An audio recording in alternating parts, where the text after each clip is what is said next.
Hi everyone, I'm Laura Warnod, and this is the WonderWorkers Podcast. WonderWorkers is an interview-based podcast where I invite changemakers to talk about their experience, their mission, and drive towards impacting the world, and ultimately to inspire, educate, and empower entrepreneurs, business leaders, and owners, and young people on how they can build together a more sustainable world.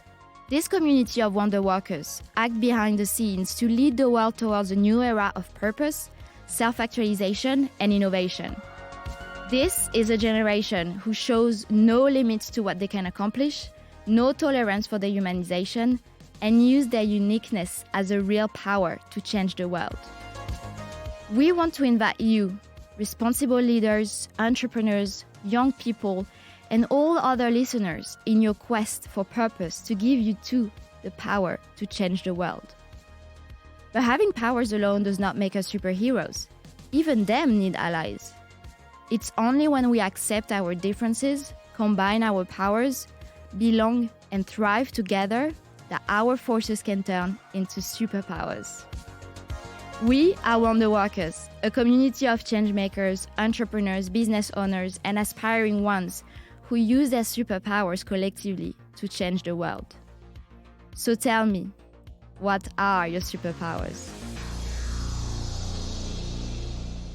In today's episode of WonderWorkers, I am with Rebecca Morter, the founder and CEO of the disruptive omnichannel retail startup Loan Design Club.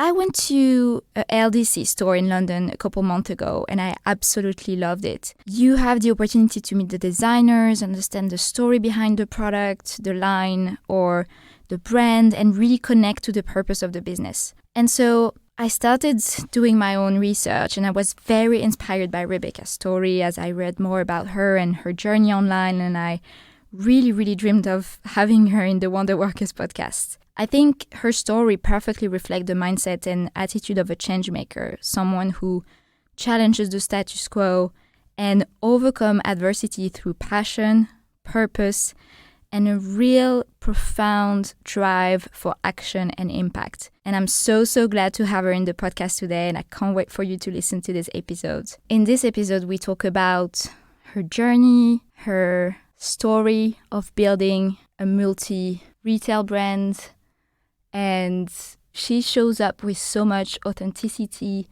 and dedication and purpose, and that's just so inspiring. And I really can't wait for you to listen to that episode because it was quite a vulnerable one as well. Yeah. So let me tell you a little bit more about who is Rebecca. So Rebecca Morter is the founder and CEO of disruptive omnichannel retail startup Loan Design Club. She launched in 2018. The LDC offers customers a shopping experience like no other. Brands a trusted direct route to market both online and offline. With roots in the luxury fashion world, Rebecca trained as a designer, launching her own brand at London Fashion Week in 2015.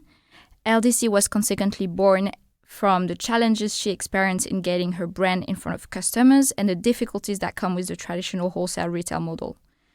Change needed to happen, so Rebecca set out to create a platform that disrupted the traditional wholesale model, supporting independent and sustainable brands to connect directly to consumers. LDC is a digital platform seriously powered by physical retail. Their pop-up stores on steroids are multi-brand, data-driven, and created to allow consumers to meet the designers behind the brand, hear their unique stories, and connect to form a long-lasting relationship. Over the last 3 years, Rebecca and the LDC platform have gone from strengths to strengths. Named as one of Forbes 30 Under 30 and Draper 30 Under 30, Rebecca regularly speaks on topics around ethics and sustainability within the industry, and the platform has gathered attention far and wide, featured in numerous high-profile media outlets such as The Times, WWD, Stylist, and BBC. Most recently being named as the winners of the Fashion District's Retail Futures 2020, highlighted for their innovation in retail, connecting their physical and digital platforms. I am so excited for you to listen to that episode. It's such an exciting and vulnerable one. So yeah, let's jump in. Hi, Rebecca. Hi, Laura. Thanks for having me here today. Thanks for being here. I mean, it's such a great pleasure and honor really to have you here. I mean, I've seen your work everywhere on, social media and sometimes in the news, and I've always been very inspired by your journey. So I'm really excited for you to be here. Oh, thank you. I'm excited to share, hopefully, my story and hopefully something useful. We'll see. Yeah. So I guess, before we start and kind of talk about the LDC and stuff, I'd love to hear more about, your story really and who you are, right wherever you want to start. Ooh, okay, right at the beginning. Okay, I'll go through it as quick as possible. I'm sure you don't want to hear my whole life story. So, as you can probably tell, slightly strange accent. I'm from New Zealand. So I grew up in New Zealand, very different life to now. I grew up on a farm, horse riding, mucking out stalls, novelty farm, cows. So very different to living in London and the city. When I was 18, I decided to move to the UK, to move to London to study. I'd always been interested in arts and the creative. I drew a lot as a kid. I loved to paint and to create, but I always liked to experiment with ideas and projects, and did a lot of, I guess, kind of like I had a lot of entrepreneurial projects, whether that was with school or kind of in my spare time, organizing things, fairs, charity events. And I guess looking back, that's probably why or where a lot of my the kind of drive to be an entrepreneur and to run my own businesses now has come from. But anyway, so I moved over to study fashion. I'd been interning for a couple of New Zealand famous designers and absolutely loved the world, loved the creativity, loved also the commerciality that came with it, and ended up studying here in London and doing women's wear. And it was an amazing journey, amazing experience, full of creativity and excitement and vibrance and positivity, all those things that fashion brings that I love about the industry. But it did not at all prepare me for business. And that has been a very interesting and steep learning curve, not only with Lone Design Club, LDC, that's my business now, but also my brand before that. And it's been interesting. I often, now we're running a business that, we have investors and it's we're really focused on growth and scale. And it's interesting when I see other founders that came from finance or technology or business backgrounds. And it's quite crazy that I've made the jump from being a women's wear designer who at the beginning didn't understand a cash flow, how to do like P&L or anything like that, and had to really learn the hard way on the job how to essentially build a commercially viable business, because creativity and business, they're not as linked and they don't often go hand in hand. But when you're a founder and you're going into business, you have to know the business side. So anyway, it's been a very interesting journey going, I guess, where it all properly started. When I graduated, I was working for various fashion houses such as Alexander Wang. I spent some time in New York, Simone Rocha, Paul Costello. I did a little bit of time at John Lewis on the commercial side. It was important to me to get experience not just in luxury, but also in commercial. And being able to see both of those worlds was a huge eye-opener on how companies operate. The difference between luxury and atelier and a commercial business like John Lewis was super fascinating. And I think there's a lot each world can teach each other. After I graduated, I was working on the side for myself, so a little side hustle. I was designing, doing commissions and creating and loaning garments to people like Lady Gaga, Charlie X, Eve, so a lot of really cool celebrities, which was a lot of fun. It was long hours, it was crazy nights. The industry itself, the fashion industry is mad. But this was, it was particularly crazy looking back. In 2015, I was approached by the British Fashion Council and asked if I wanted to show at London Fashion Week, which was really exciting. And the naive 22, I think 23-year-old I was, something like that. I decided, up and quit my job and I'm going to build a fashion brand, which was very interesting. I remember telling my parents and they were both like, are you sure? Are you ready for this? And I think, there's a point where you take the plunge and you do it. And the naivety looking back, I laugh at now. But I love challenge. I love risk. I love problem solving. A lot of those, I think, they're important being an entrepreneur and going down this route, because it's not an easy journey. And it's terror or euphoria. And you have to be comfortable living in extremes. And it was thrilling. I launched my brand at Fashion Week in 2015, and the press was amazing. The reception, everything was great. But what was a huge apparent challenge was just how difficult it was for small emerging brands to get their products into stores and actually in front of customers. And not only on the financial side, but also on the learning directly from that customer. What do they want? What are they willing to pay? And what is unique about a brand that's going to, I guess, ensure its success? So essentially, what I realized pretty early on was how challenging the wholesale model was. And for a business totally self-funded and totally built on our passion, our drive, excitement. It wasn't a VC-funded business that was set out with this crazy business plan and a huge amount of funding, spotting a gap in the market that would scale to £1 billion in 3 years. It just wasn't that. And a lot of small businesses aren't, this creator community. But I realized really quickly that there was this challenge for smaller brands to actually get to market, to be able to take the reins of their own businesses, have that control. And you, just like with social media and e-commerce, where you're selling directly to a consumer, having that power, but in the physical world.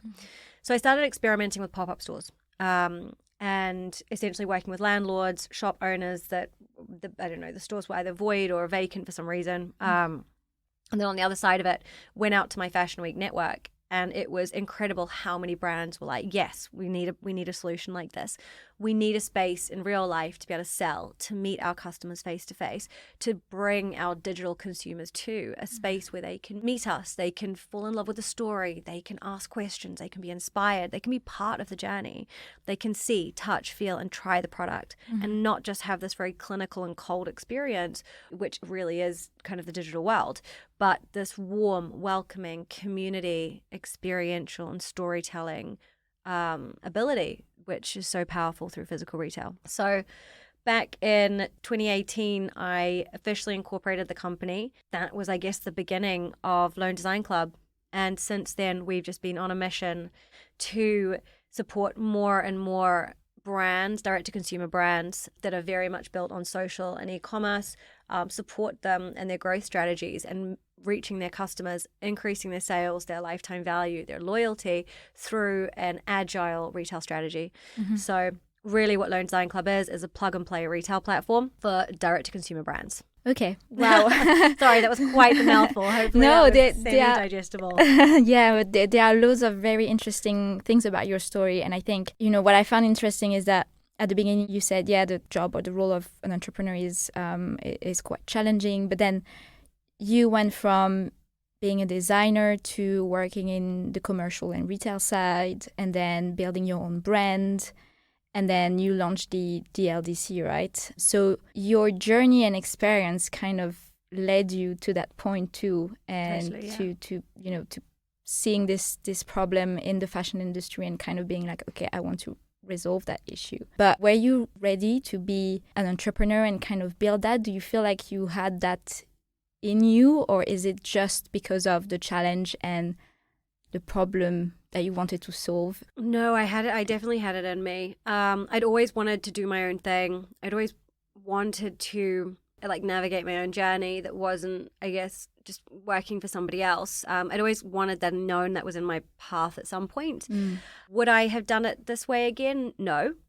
I would have worked longer in the industry before setting up on my own, but hindsight is a beautiful thing. And also I say that, I could have then got sucked into the world of working for somebody else. I don't know. You always look at other stories or reflect and think, maybe it could have been different. Yeah, I mean, I definitely had it in me. I think the biggest thing going down this, or the journey I've had, is just constantly looking at why am I here and why am I doing this and what is my purpose, and always coming back to why. There's a great speaker, author, entrepreneur, Simon Sinek, who all about why. And I just read his books over and over again and watch his videos.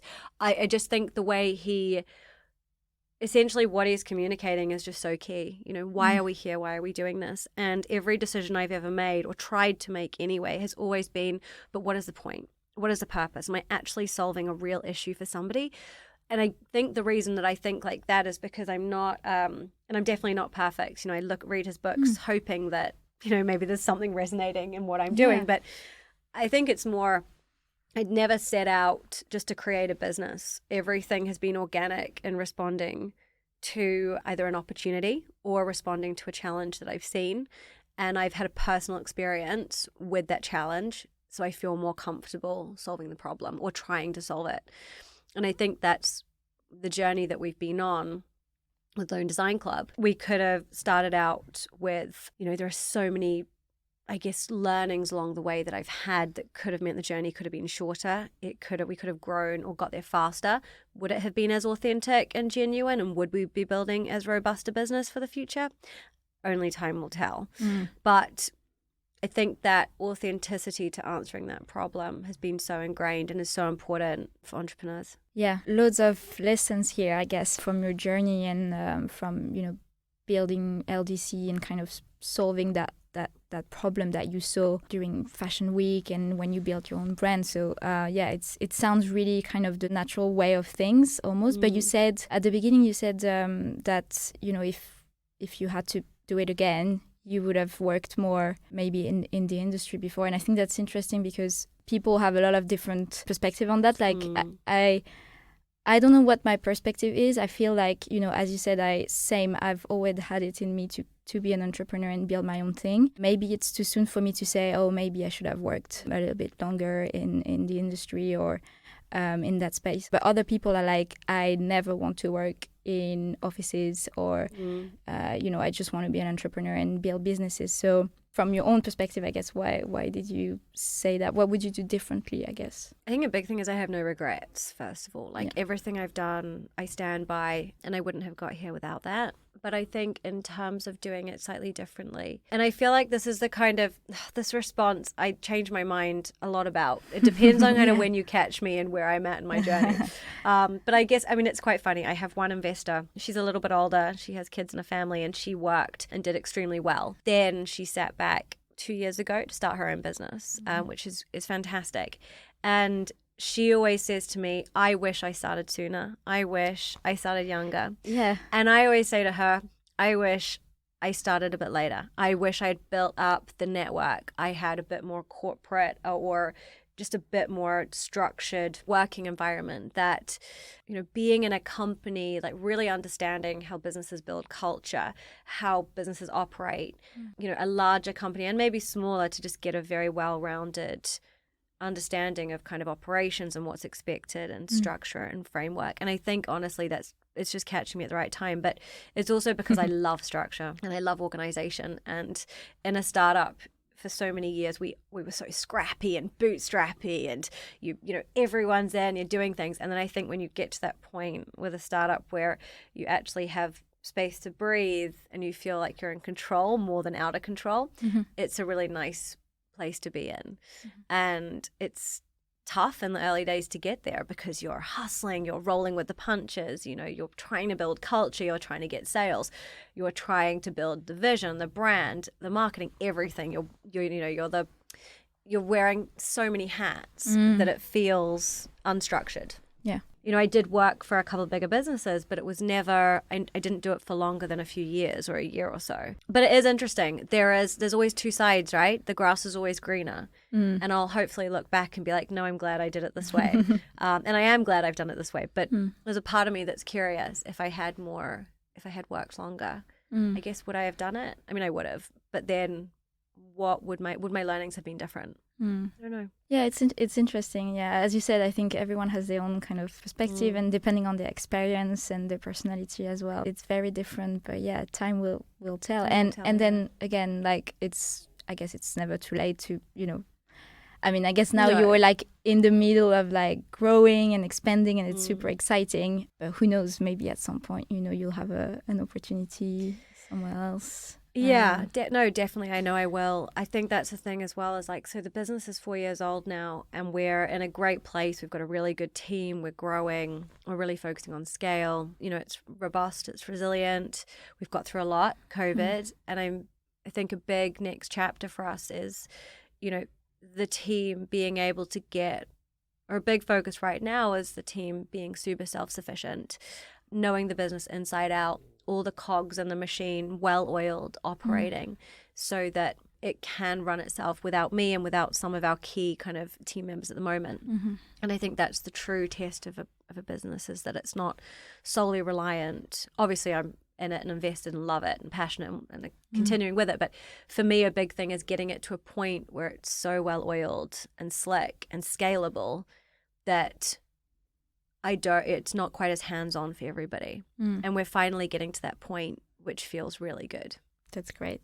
And so what would you say now is kind of your biggest challenge, whether as an entrepreneur or like even working for the industry? Because I think what you're doing with the LDC is such a, innovative and positive way of doing fashion and selling fashion and making fashion. And I feel like it's progressing, but there's still so many, things that needs to be improved and changed. So what would you say is, your biggest challenge now? Oh, there's a lot of challenge. There's always challenges, but I love a challenge. I think we're in a really interesting time. I mean, that's been such a challenging past few years. We set up about a year before COVID kicked off.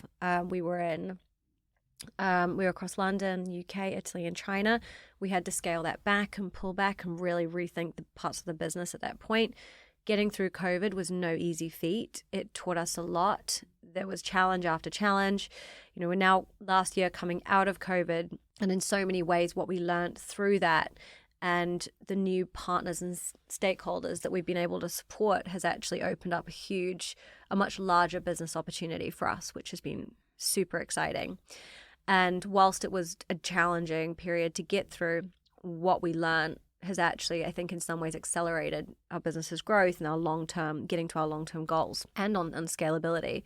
I mean, it's been a wild ride. I think anyone who has a startup, you're literally signing up for a roller coaster that will not end and you can't see the end of it for a really long time. And like I said earlier, it's euphoria or terror, and getting comfortable with that is really important. Also, you become addicted to it. So you become addicted to the highs, and the lows, they feel really shit, but it makes you want that high again. It's such a interesting situation to be in. And I think because of that, the challenges just become, it's just like part of the game, right? It's like you'll wake up in the morning and you'll be like on top of the world because something amazing's happened. I don't know, massive deal came through, great contract, whatever.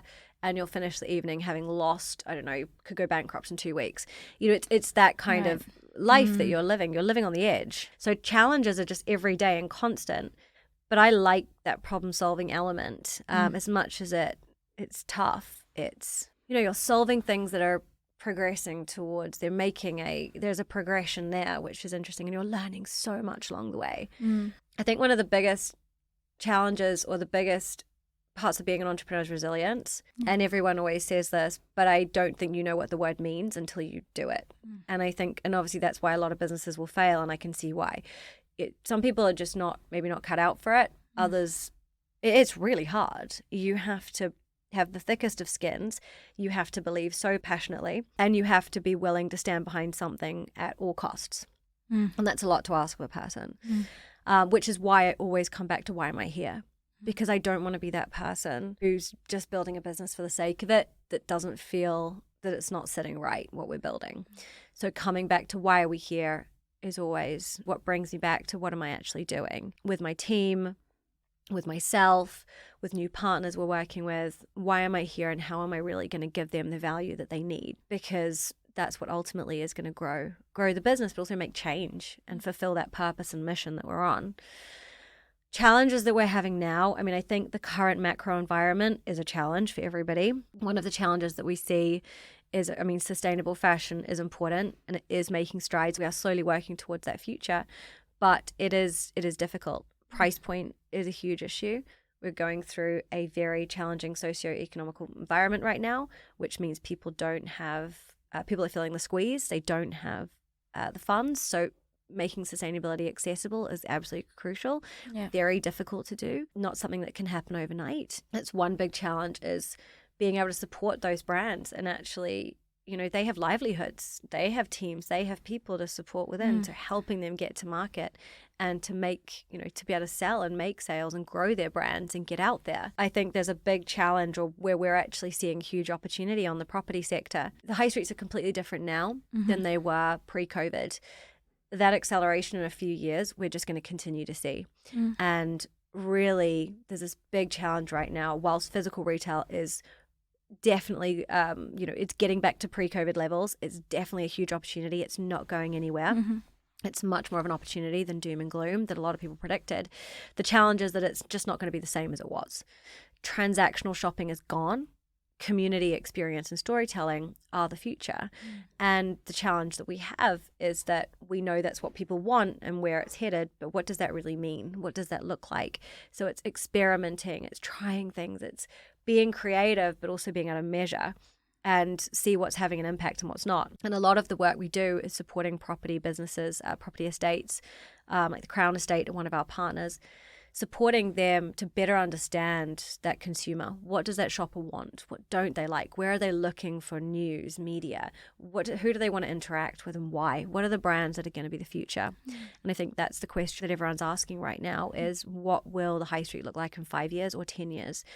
Probably not the brands that are there now. So who are those brands going to be? Who is the next Gymshark, Glossier, Warby Parker? Yeah, so interesting. Again, so many interesting things. I guess we'll go back to the part around sustainability and your business because we'll talk about the LDC in more details. But I think you said something interesting when we talked about the challenges as an entrepreneur and how, it's constantly on the edges and the important thing is to really try to go back to your why in those moments. And I think that's such a good advice or tip in a way, because I feel like as entrepreneurs, or maybe I'm talking for myself, but I think many entrepreneurs are struggling. And as you said, highs are very highs and lows are very lows. And when you're in the low situation, it's, for me personally, sometimes very hard to kind of keep going, like, get the motivation going and like managing anxiety and everything. So I think, going back to why you do it is super important. How do you deal with like those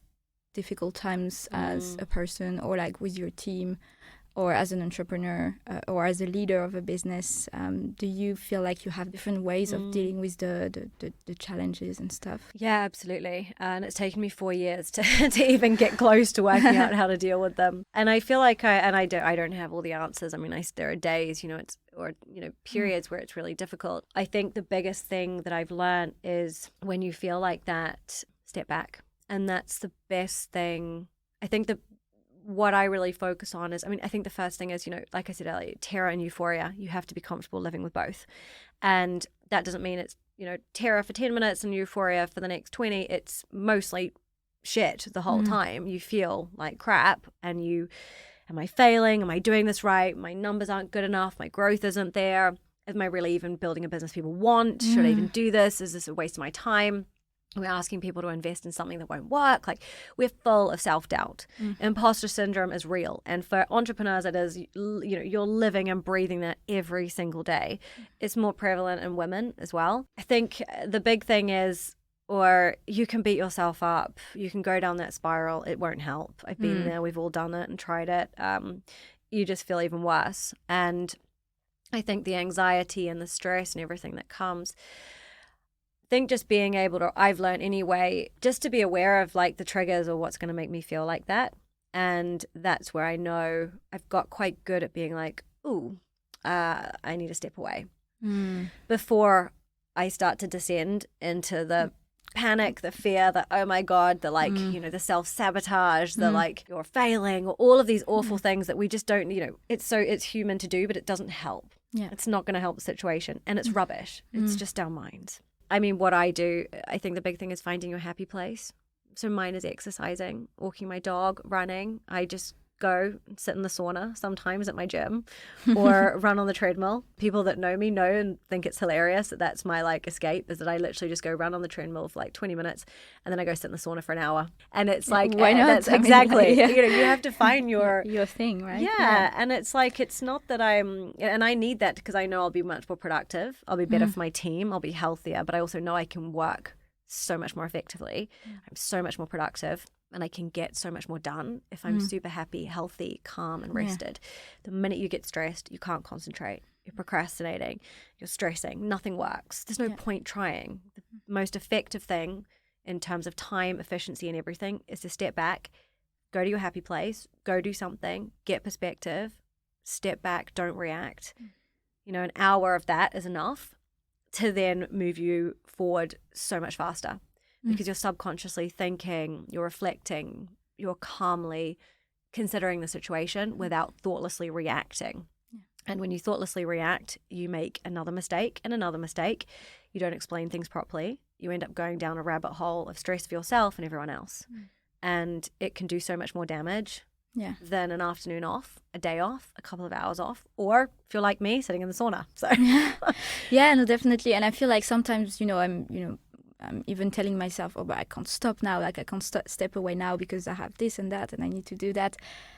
And then at the end, when you actually, step back and take a break, you realize, but, it's okay. Like Exactly. the world is not going to stop because I took like a 2-hour break or whatever, Exactly. And you think sometimes, or I've reflected and been like, God, imagine if I had actually made the decision I was about to make, that would have been, it would not have been as, it would have been bad, or not bad. I don't know if it's a bad decision, but it wouldn't have been the right decision, or it wouldn't have been a strategic decision. And in so many ways, I would have been a few steps back. No, I think that's so good to know, even for listeners and other entrepreneurs listening or people wondering, how does that work? I think it's important also to see that side, because sometimes we see all the good side of like being an entrepreneur, like how successful they are, and you see the gloss, the smoke exactly. and mirrors, you see social media, and none of it's real. Everyone's struggling and going through things, but it's hard to do that.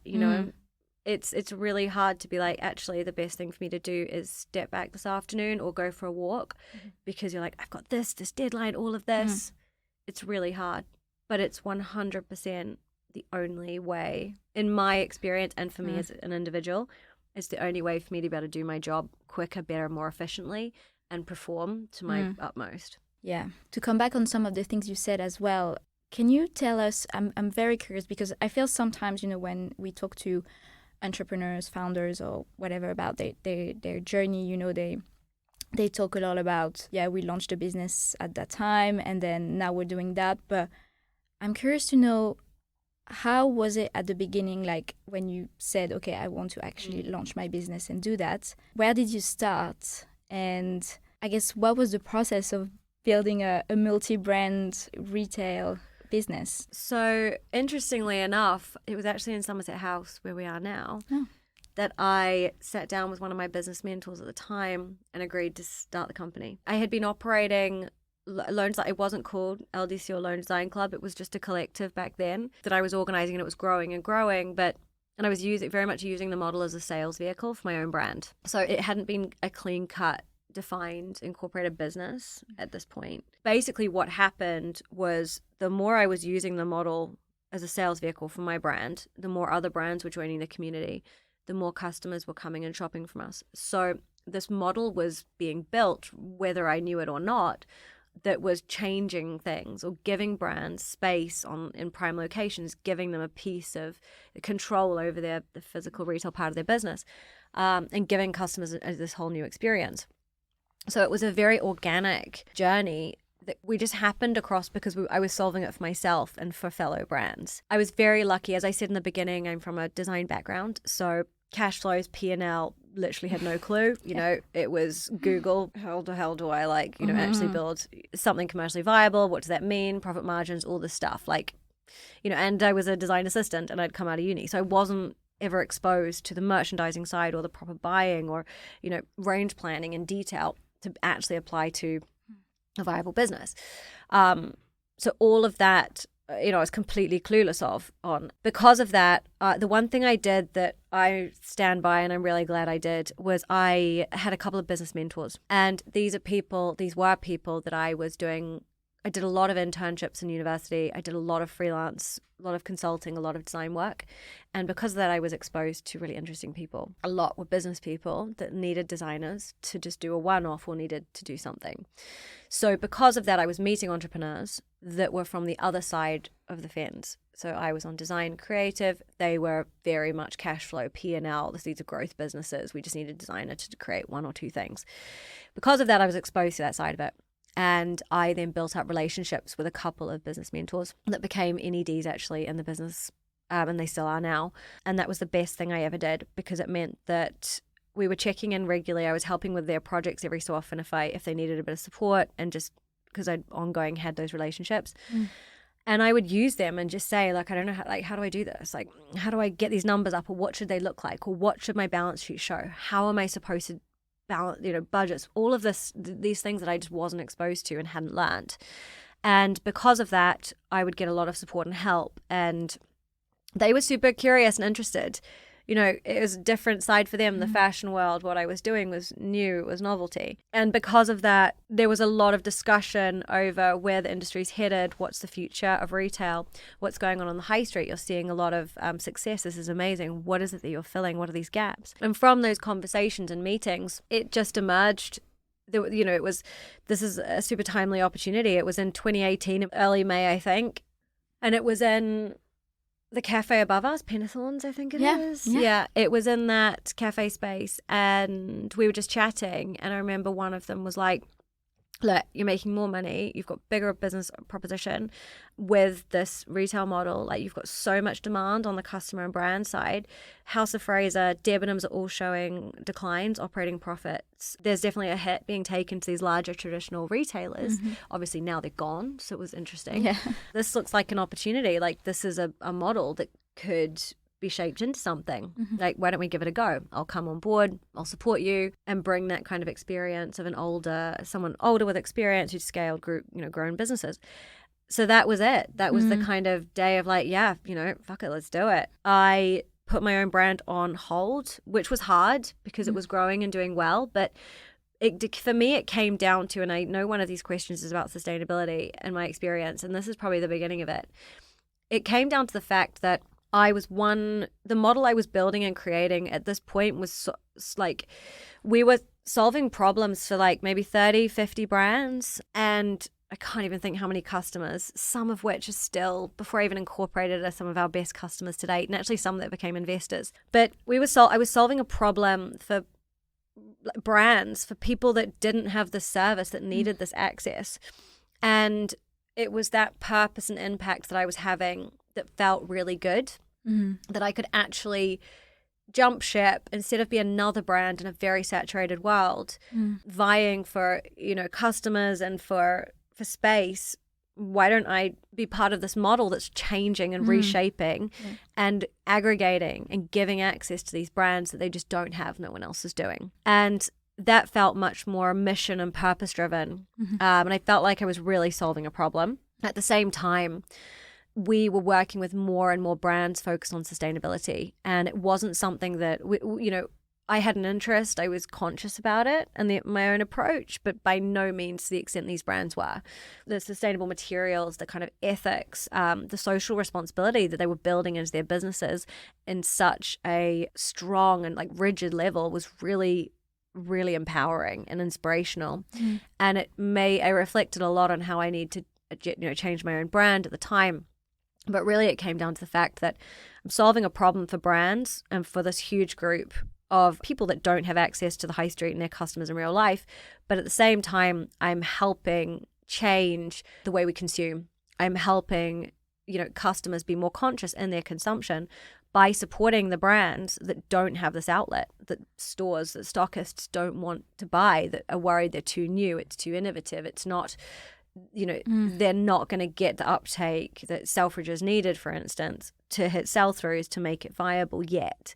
And actually being part of those brands' journey and helping customers buy and shop and learn from businesses really doing good with really strong, conscious sustainability missions at their heart felt like the place to be. And that was my ultimate tipping point, that I could have much more impact by growing Lone Design Club. Yeah, it's interesting. It always goes back to purpose and mission and values as well. I think if we start talking about we've talked about it already, but about what you do at the LDC and the strong values that you also promote a lot in what you say, but also on your website and in everything you do. I think one of the biggest challenges of businesses today is to sometimes walk the talk, and whether it's businesses themselves or leaders of businesses, they kind of talk a lot about sustainability, ethicality, or the social impact of it, but where is the actual impact behind it? And so I guess it would be interesting to kind of know more about what you're trying to do with the LDC, like connecting independent brands and educating as well consumers on all those topics of sustainability. Yeah, I think you kind of said it, like ideas are easy, ideas are in abundance, execution is really tough. And I think this is one of the biggest challenges with sustainability is we all have this idea of what the world needs to look like.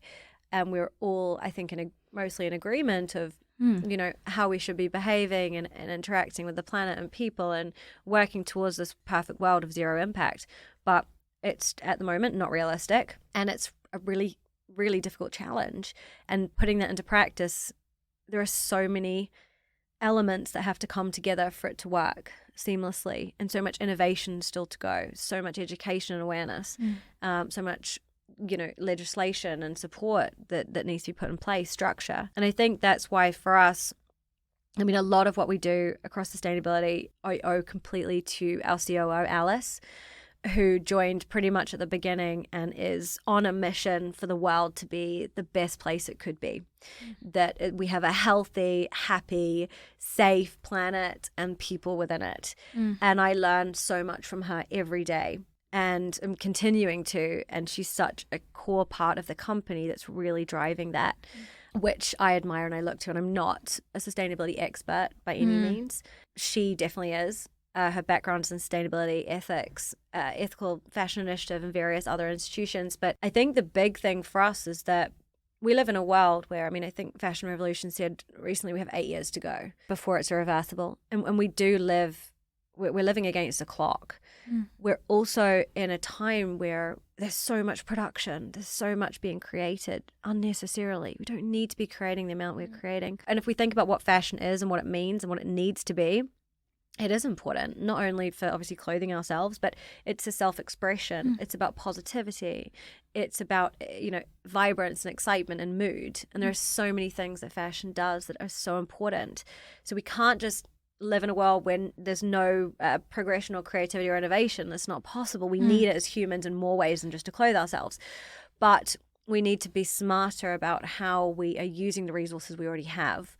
Or how we are minimizing the impact that we're having through, you know, what's out there. And I think that's, I mean, the biggest challenge. And it's why at LDC, we don't say we're 100% sustainable. Nobody can be. But we believe that every brand that we work with should be making a conscious effort, whether that's across sustainable materials. The materials are either sourced, that they're created, they're organic, natural, or they're upcycled or responsible, or it's ethics. So I think often people are forgotten when we talk about sustainability. But it's such a crucial role. You know, we have livelihoods.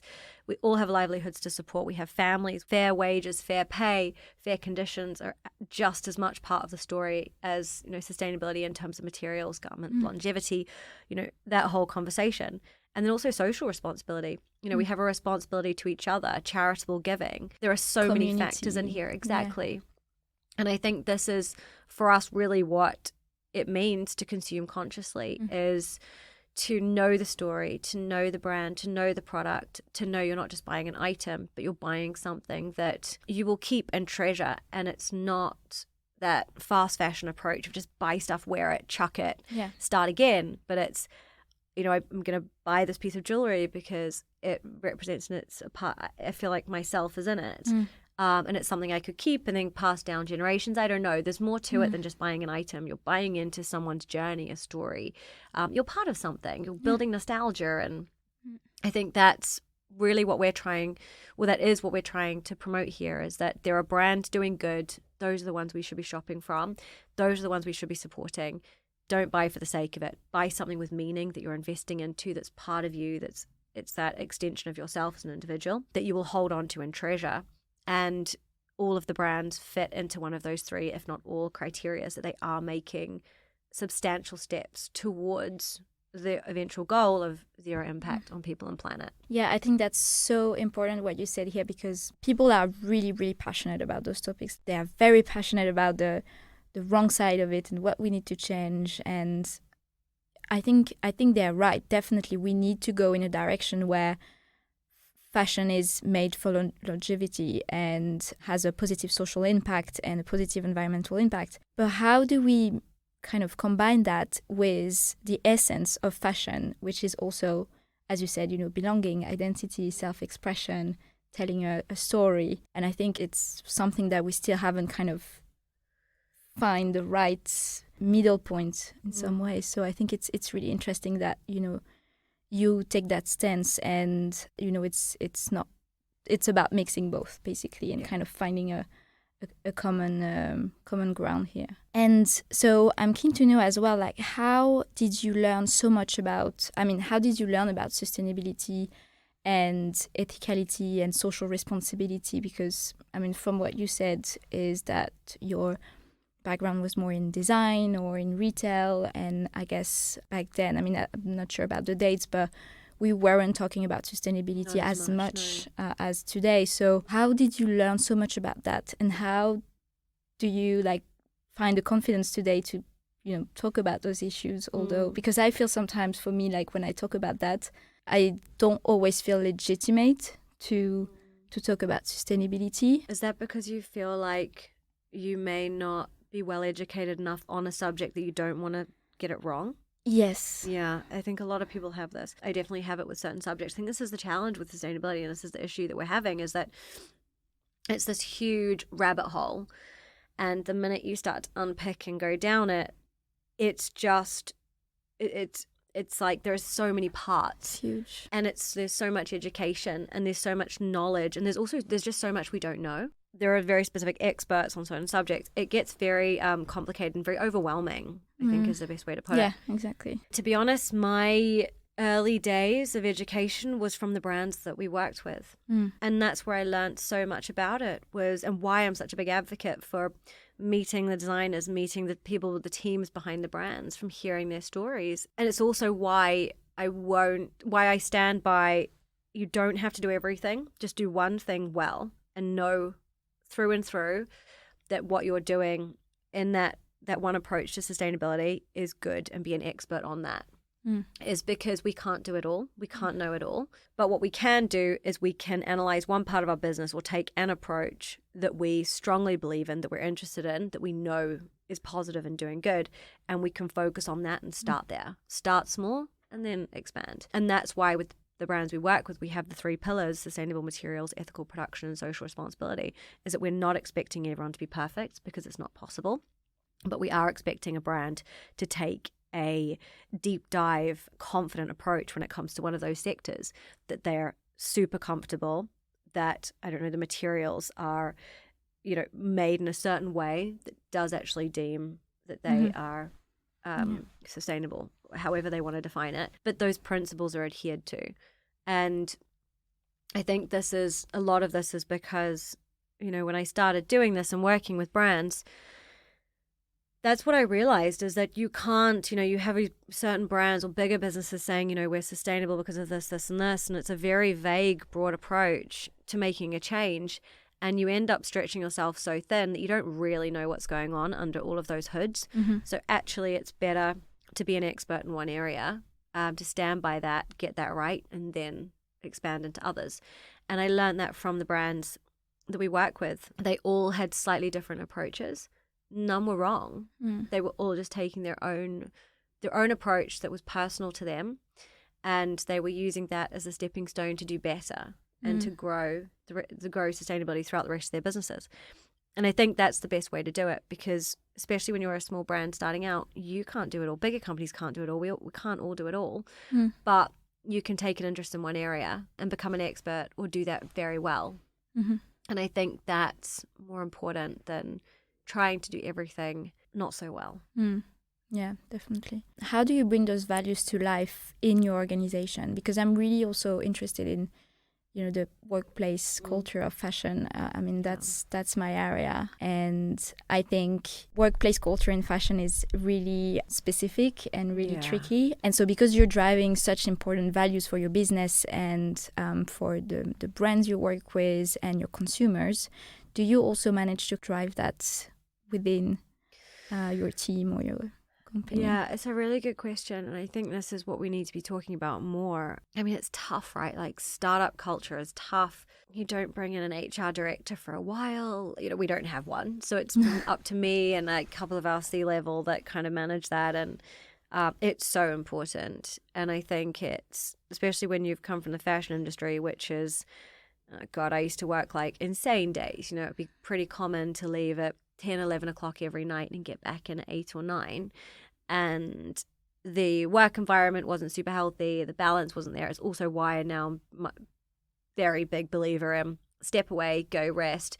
You can do the job in half the time if you're, feeling great, than slogging away for 3-4 weeks straight, working crazy hours, being exhausted, making mistake after mistake after mistake. And it's ultimately just like, what was the point? I've done a worse job than if I literally just slept for 2 days and then did it all in one day. It's that. Yeah. And I think the industry is so backward. I mean, I haven't been involved in that side of it in a really long time, so I don't know what it's like anymore. I think it's definitely, from what I've heard, got better. But it is a crazy, crazy industry, and it's backward in so many ways. Culture is so important, and what you preach and what what you say you do, or your values have to be steeped in the actual organization itself. And it's an interesting one for us because for so long we fixated so much on, are our brands doing good? Are they fitting all the criteria? Yeah. Are they okay? Are they not? And we didn't look at our business itself. And when we did, we realized, shit, there's so much we need to be, rethinking or advocating or, doing differently. And it's been a massive process, but it is so important. And it's why, for instance, now stores, we don't buy new. So 80% of everything in every store has to be recycled, reused, or repurposed. We do have to allow, and we're getting better at that 20%. In certain stores, it will be 98% is reused and repurposed, and there's purely just things like paint.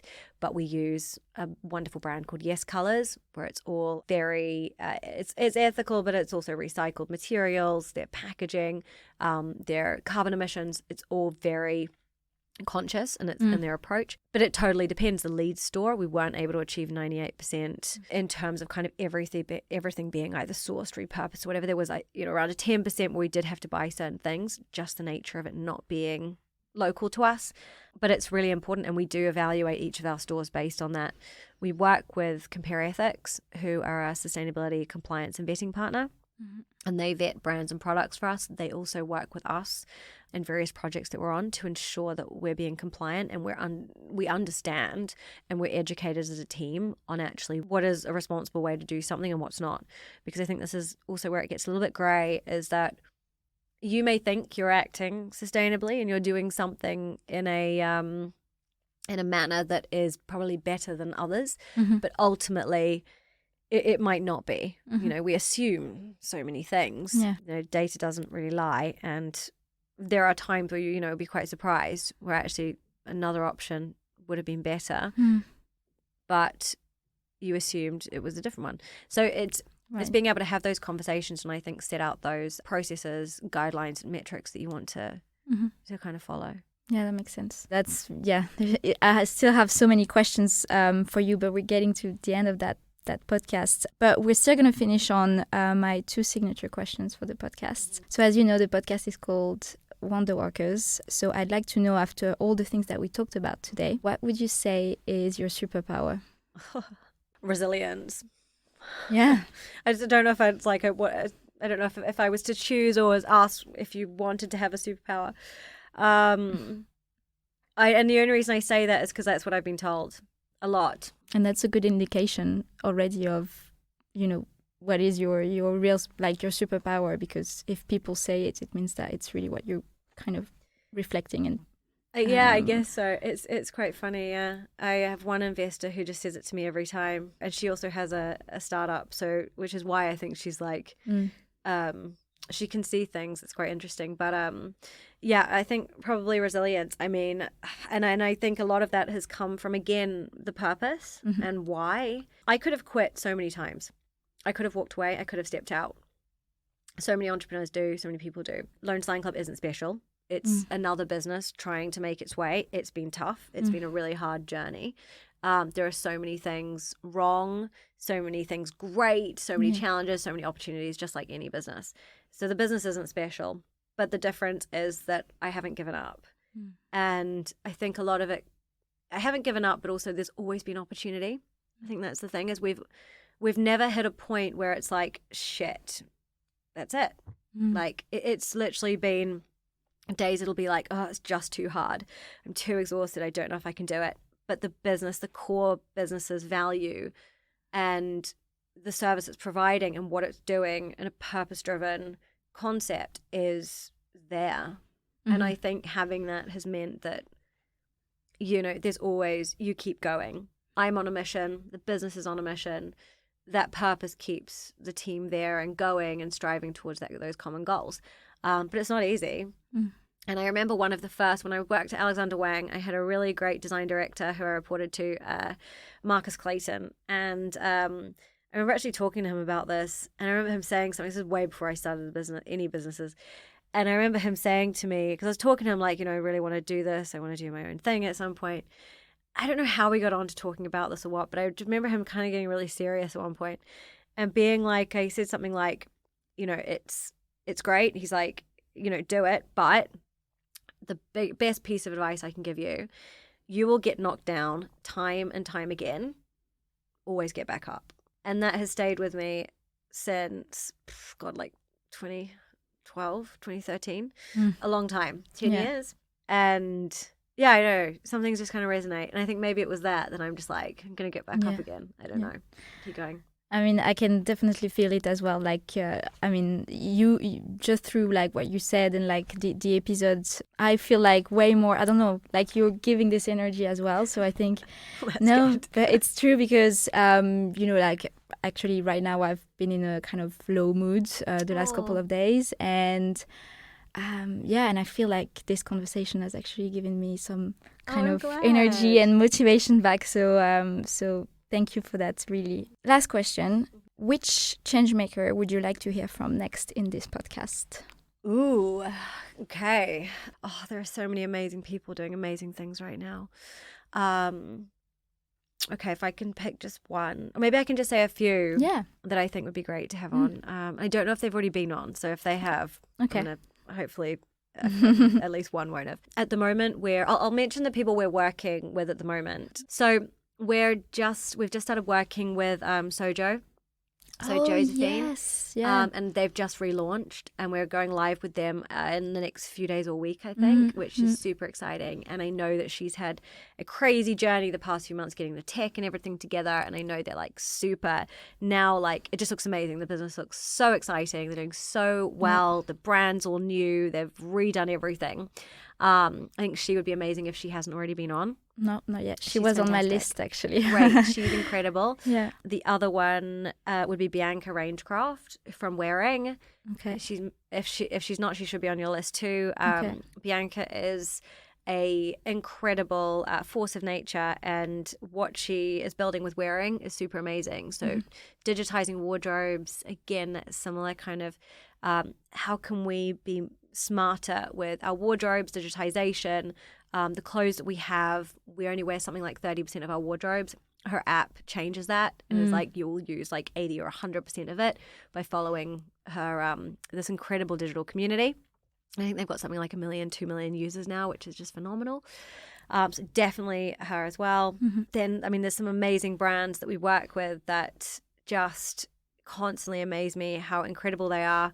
I was with, there's a brand that's just joined us, Sarah from Disruptive London, background in clean beauty, Dior, various amazing fashion houses, kind of ateliers or fashion houses, obviously in beauty though.